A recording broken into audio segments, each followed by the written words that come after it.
ओफो, what is this? ये मेथी का पराठा? मुझे सैंडविच खाने का मन है, मुझे नहीं खाना ये मेथी का पराठा। आप दोनों कामचोर भाभीियों से एक ननद की फरमाइश भी पूरी नहीं होती। अगर एक ननद की जगह 3-4 ननद होती तो आप दोनों का क्या ही होता। ये दोनों तो मेरा काम भी भूल जाती हैं। पता नहीं कौन सा पहाड़ तोड़ती हैं सारा दिन। जाओ, अब मेरी बेटी के लिए सैंडविच बना कर ले आओ।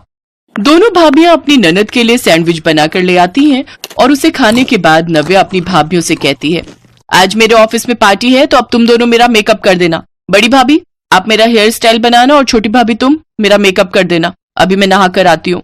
कुछ देर बाद नव्या तैयार होने लगती है तो दोनों भाभियां उसका मेकअप करती हैं। तभी छोटी भाभी नैना कहती है, दीदी आपका हाथ खाली है, मेरे पास बहुत सुंदर चूड़ियां रखी हैं, आप उन्हें पहन लीजिए। यू गंवार, तुम्हें इतना भी नहीं पता कि मॉडर्न वेस्टर्न कपड़ों के साथ चूड़ियां नहीं पहनी जाती? जी दीदी। फिर तैयार होकर नव्या ऑफिस चली जाती है। ऐसे ही एक दिन जब बड़ी भाभी सोनम पोछा लगा रही होती है तो नव्या जानबूझकर मूंगफली के छिलके वहां गिरा देती है। दीदी मैंने अभी यहाँ पोछा लगाया था और आपने। हाँ तो सफाई करते हुए तुम्हारे हाथों में दर्द हो रहा है क्या? तुम ऐसे नहीं मानोगी, ठहरो मैं अभी तुम्हें बताती हूँ। नव्या अपनी बड़ी भाभी सोनम का हाथ मरोड़ देती है। दीदी दीदी बहुत दर्द हो रहा है, छोड़िए मुझे। ये बहुएं तो मेरी बेटी को परेशान ही करती रहती हैं। अरे एक बार और फर्श को घिस लेती तो तेरा क्या जाता। लेकिन नव्या बेटी तू परेशान मत हो, तुझे बहुत जल्द इन दोनों से छुटकारा मिल जाएगा। वो कैसे? तेरे लिए बहुत बड़े घर का रिश्ता आया है, ये देख लड़के की फोटो। नैतिक की फोटो देखते ही पहली ही नजर में वो नव्या को पसंद आ जाता है। फिर 2 महीने बाद उसकी शादी नैतिक से हो जाती है। शादी के बाद नव्या अपने ससुराल आ जाती है जहां उसकी एक ननद रश्मि होती है जो कि नव्या से भी बहुत ज्यादा घमंडी थी। और जो सब नव्या अपने मायके में अपनी भाभियों के साथ करती थी वही अब उसके साथ उसके ससुराल में होने लगा। ऐसे ही एक दिन नव्या की ननद रश्मि उससे कहती है, ओफो भाभी ये क्या बकवास सैंडविच बना दिया, मुझे ये नहीं चाहिए, मेरे लिए पास्ता बना कर लाओ। अब जल्दी जाओ या हाथ पांव टूट गए। लेकिन दीदी मैंने इतनी मेहनत से सैंडविच बनाई है। हाँ तो मेरी बेटी का पास्ता खाने का मन है, उसे नहीं खानी तेरी ये बेकार सी सैंडविच। नव्या उसके लिए पास्ता बनाकर लाती है। कुछ देर बाद रश्मि का कॉफी पीने का मन होता है तो वो उसे कॉफी बनाने को कहती है। लेकिन जब रश्मि वो कॉफी पीती है तो उस कप को रश्मि जमीन पर फेंक देती है और चिल्लाते हुए कहती है, क्या घटिया कॉफी बनाई है आपने, अपने मायके से कुछ सीख कर नहीं आई हो क्या? चलो जाओ और अब मेरी सैंडल लेकर और मुझे पहनाओ, और हाँ उससे पहले यहाँ पोछा लगा दो। इसके बाद नव्या वो सब काम करती है लेकिन उसके साथ ही उसे मायके में अपनी भाभियों के साथ अपना किया हुआ बर्ताव भी याद आ रहा था। अब वो घर का सारा काम अकेले ही करती, साथ ही अपनी ननद के सारे नखरे भी सहती। अब उसे अपने मायके की बहुत याद आने लगी। एक रोज, अरे तुम दोनों आओ आओ, वैसे आज यहाँ कैसे आना हुआ? हम दीदी को लेने आए हैं, बहुत दिन हो गए उन्हें आए हुए, और हमें हमारी प्यारी ननद जी की बहुत याद भी आ रही थी। अपनी भाभियों की बात सुनकर नव्या उनके गले लग जाती है और उनसे रोते हुए माफी मांगती है। भाभी भाभी मुझे माफ कर दीजिए, मैंने आप दोनों के साथ कितना बुरा किया था। आप पर क्या गुजरी होगी वो मुझे अब समझ आ रहा है जब मेरे साथ वो सब हो रहा है। मैं बहुत शर्मिंदा हूँ, मुझे माफ कर दीजिए। आपको अपनी गलती का एहसास हो गया, यही हमारे लिए काफी है दीदी। हाँ अब तो हम बस यही चाहते हैं कि आप अपने ससुराल में सबसे मिलजुल कर और खुशी खुशी रहें। उन सबकी बातें सुनकर रश्मि और उसकी माँ को भी अपनी गलती का एहसास होता है और वो भी नव्या से माफी मांगती है। इसके बाद नव्या अपनी भाभियों के साथ कुछ दिन के लिए मायके आ जाती है जहां वो उनके साथ खुशी खुशी रहने लगती है।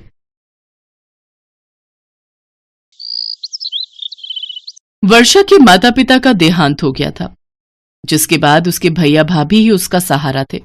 सुबह की पहली भोर के साथ वर्षा जागती और सारा दिन घर के कामकाज में लगी रहती, जबकि उसकी भाभी पानी का गिलास तक नहीं उठाती। एक रोज जब वर्षा का भाई गगन ऑफिस के लिए जाता है तो उसकी भाभी निशा अपने बिस्तर पर पड़े पड़े वर्षा को जोर जोर से आवाज लगाती है। उसकी आवाज सुनकर वर्षा भागी भागी अपनी भाभी के कमरे में जाती है और डरते हुए बोलती है, क्या हुआ भाभी, कुछ काम है क्या? अरे निकम्मी, कितनी देर से आवाज लगा रही हूँ, हैं? सुनती क्यों नहीं है? तुझे पता है ना कि मुझे उठते ही कॉफी चाहिए होती है। भाभी मैं 2 बार कॉफी लेकर आई थी, लेकिन आप तब सो रही थी, इसलिए मैंने आपको जगाया नहीं। ओह, तो अब तुम मुझसे झूठ भी बोलने लग गई। कब आई तू मेरे कमरे में? अब भाभी आपके उठने का कोई टाइम तो फिक्स है नहीं, इसलिए मैं खुद ही बार बार आकर नजर मारती रहती हूँ कि आप कब उठोगे। अच्छा, तू कहना क्या चाहती है कि मैं देर तक बिस्तर पर पड़ी रहती हूँ? रुक, बहुत दिन हो गए तेरी हड्डियां तोड़े हुए, अभी बताती हूँ तुझे। निशा का स्वभाव कुछ ऐसा ही था। उसे सिर्फ खुद से ही प्यार था और किसी की उसे पड़ी ही नहीं थी। फिर एक दिन निशा की सहेली दिव्या उसके घर आती है। दोनों मिलकर ड्रिंक करती हैं और उसके बाद पत्ते खेलने लगती हैं। तभी दिव्या निशा से कहती है, यार निशा, बाहर बारिश हो रही है, अगर गरम गरम पकौड़े खाने को मिले तो मजा ही आ जाए। तो रुक, मैं अभी वर्षा को बोलती हूँ।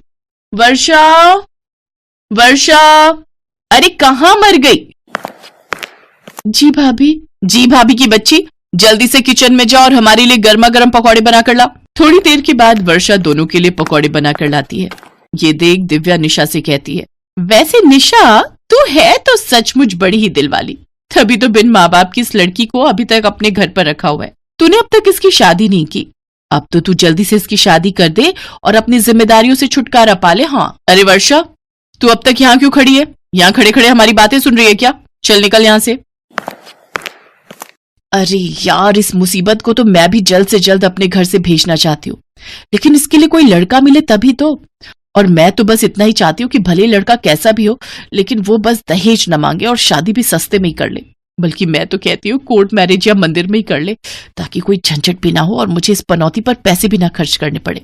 अगर तुझे पैसे से इतना ही प्यार है तो अपना पैसा लगाने की जगह ऐसा कुछ सोच कि तेरी ननद की वजह से तेरी अच्छी कमाई हो जाए। लेकिन ये कैसे मुमकिन है? अपनी कुंवारी ननद का सौदा करके, और ऐसा करके तेरे एक तीर से दो निशाने हो जाएंगे।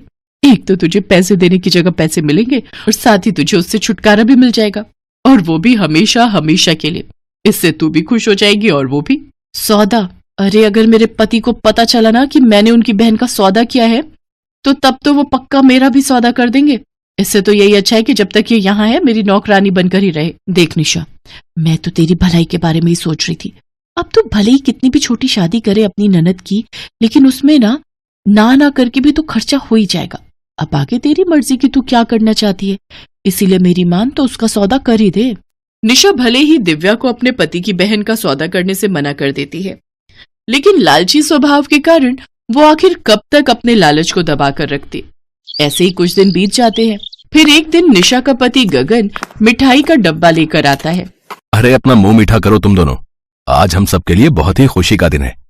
आज मेरी बहन वर्षा के लिए एक बहुत ही बड़े अमीर घर से रिश्ता आया है। क्या रिश्ता? और वो भी अमीर घर के लड़के का? हाँ रिश्ता, और मुझे तो लड़का बहुत पसंद आया। एक बार तुम दोनों भी लड़के से मिल लो, फिर देखते हैं कि क्या करना है। और वैसे भी हमारी वर्षा की उम्र अब शादी लायक हो चुकी है। लेकिन भैया, अगर मेरी शादी हो गई तो फिर आप लोग कैसे रहोगे? भाभी को भी घर के काम करने की आदत नहीं है। अरे मेरी गुड़िया रानी, अब तो हमारी फिक्र करना छोड़ और अपने आगे की जिंदगी के बारे में सोच। बस तेरी शादी हो जाए और हमें क्या चाहिए। और तू काम छोड़ेगी तभी तो निशा के सर पर जिम्मेदारियां आएंगी। ये मेरे पति की बहन जो मुझे फूटी आंख नहीं भाती, उसकी शादी एक बड़े और अमीर घर में? नहीं, मैं ऐसा बिल्कुल नहीं होने दूंगी। अब मुझे कुछ करना होगा जिससे सांप भी मर जाए और लाठी भी ना टूटे। अगले दिन निशा अपनी सहेली दिव्या से मिलती है और उससे अपनी ननद के सौदे की बात करती है। 2 दिन बाद निशा वर्षा को अच्छे से तैयार करके एक पार्क में ले जाती है और कुंती देवी नाम की एक औरत से मिलवाते हुए कहती है, ये मेरी कुंवारी ननद है जो कि दिखने में काफी सुंदर है और ये आपको भी काफी पसंद आएगी। भाभी, ये कौन है और मुझे इनसे क्यों मिलवाने लाई है? ये मेरी रिश्तेदार है और अब तुम इनके साथ ही जाओगी। लेकिन क्यों भाभी, मैं इनके साथ क्यों जाऊं? और भैया ये बात जानते हैं क्या? हाँ, उन्हें सब पता है। दरअसल हम दोनों कुछ दिनों के लिए बाहर घूमने जा रहे हैं और उन्होंने ही कहा था कि मैं तुम्हें अपने किसी रिश्तेदार के घर छोड़ाऊं। इसके बाद निशा कुंती देवी को अकेले में लेकर जाती है और उससे कहती है, मैं अपनी इस ननद का सौदा तुमसे कर रही हूँ। अब आज के बाद तुम उसके साथ कुछ भी करो, मुझे उससे कोई लेना देना नहीं है। एक बार अच्छे से सोच लो, फिर मत बोलना कि इसको वापस भेज दो। अगर एक बार हमारा सौदा पक्का हो गया तो फिर मैं तुम्हें नहीं जानती और ना ही तुम मुझे। ठीक है, तो फिर सौदा पक्का। अपनी ननद का सौदा करके शाम को निशा वापस अपने घर आती है तो गगन उसका इंतजार कर रहा होता है। कहाँ रह गई थी निशा? मैं कब से तुम्हारा इंतजार कर रहा हूँ। कहाँ चली गई थी? और ये वर्षा कहाँ है? वो भी कहीं दिखाई नहीं दे रही। मैं भी वर्षा को ही ढूंढ रही हूँ। वो सुबह से लापता है। कहीं ऐसा तो नहीं कि तुम्हारी शादी करवाने की बात से वो परेशान हो गई हो और उसने घर ही छोड़ दिया हो। वर्षा सुबह से गायब है और ये बात तुम मुझे अब बता रही हो? अरे मैं उसका भाई हूं, कोई कसाई नहीं जो उसकी मर्जी जाने बिना ही उसकी शादी कर देता। अब मैं जा रहा हूं अपनी बहन को ढूंढने। इतना कहने के बाद गगन अपनी बहन की तलाश में निकल पड़ता है, लेकिन फिर भी उसको वर्षा का कहीं पता नहीं चलता। काफी खोजबीन के बाद भी जब उसे वर्षा नहीं मिलती तो वो थक हार कर घर वापस आ जाता है। वो जैसे ही अंदर जा रहा होता है तभी उसे अपनी पत्नी की बातें सुनाई देती हैं। अरे यार, अभी तो उस पनौती, मेरा मतलब है गगन की बहन का सौदा करके पैसे मिले हैं मुझे, तो मैं तुझे 1-2 दिन में तेरे पैसे भी दे दूंगी। ये बात अच्छे से याद रखना निशा कि तुम्हारी कुंवारी ननद का सौदा करने का आइडिया मैंने ही तुझे दिया था। तुझे जल्दी मेरा हिस्सा भी मुझे दे देना चाहिए। अगर कहीं तेरे पति के आगे मैंने मुंह खोल दिया ना तो तुझे दिक्कत हो जाएगी। ये कैसी बातें कर रही है तू? मैं कौन सा तेरे पैसे लेकर भाग रही हूँ? मैं तो यही बोल रही हूँ कि 1-2 दिन वेट कर ले। समझती क्यों नहीं है तू? कुछ ही देर में उन दोनों के बीच में काफी तू मैं हो जाती है और दोनों एक दूसरे की सारी पोल पट्टी खोल देती हैं, जिसे गगन सुन लेता है और वो अंदर आकर कहता है, तुम्हें शर्म आनी चाहिए जो अपनी ही ननद का सौदा कर दिया। अरे तुमसे अच्छे तो पराये लोग होते हैं जो कम से कम हमदर्दी तो दिखा देते हैं, तुम्हारी तरह दिखावा तो नहीं करते। गगन, तुम, अब तुम्हें कोई गलतफहमी हुई है। अब हम तो किसी और के बारे में बात कर रहे थे। अब भला मैं अपनी ननद का सौदा कैसे कर सकती हूँ? इसके बाद गगन निशा से अपने सारे रिश्ते तोड़ देता है और उसे अपने घर से निकाल देता है और फिर पुलिस की मदद से अपनी बहन को ढूंढ निकालता है और उसे अपने घर वापस ले आता है।